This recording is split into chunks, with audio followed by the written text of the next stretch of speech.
పొరపాటును కూడా ఇక్కడ ముడుపు కట్టకండి. ఒకవేళ కట్టినట్టయితే మీ జీవితంలో ఉన్న సమస్యలన్నీ తీరిపోతాయని నేను చెప్పట్లేదండి, ఇక్కడ భక్తులే చెప్తున్నా. ముఖ్యంగా సంతానం గురించి అయితే మాత్రం ఇక్కడ ముడుపు కట్టినట్టయితే కోరికలు కంపల్సరీ నెరవేరుతాయని చెప్పేసి ఈ ఊరు ప్రజలు ఇక్కడ వాళ్ళైతే అందరు చెప్తా ఉన్నారు.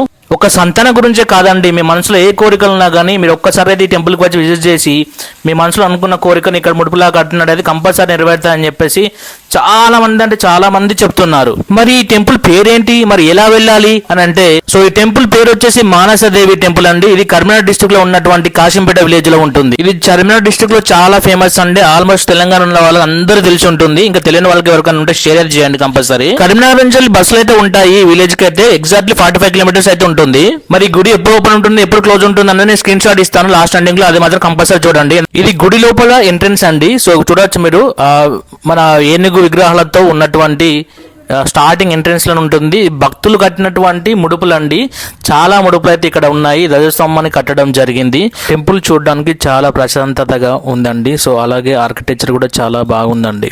సో ఇది అందరికీ యూజ్ అయ్యే వీడియో అండి. కంపల్సరీ అయితే అందరికైతే షేర్ అయితే చేయండి. నన్ను ఫాలో అవ్వడం మాత్రం అస్సలు మర్చిపోకండి, ఎందుకంటే ఇట్లాంటి కంటెంట్ అన్ని మీకోసం నేను మళ్ళీ తీసుకొస్తా ఉంటాను. సో మీకు ఏ విలేజ్లో ఇంకేదైనా కంటెంట్ కావాలంటే నాకు చెప్పండి. నన్ను ఫాలో చేయడం మాత్రం మర్చిపోకండి. థ్యాంక్ యూ, ఉంటాం మళ్ళీ, బాయ్.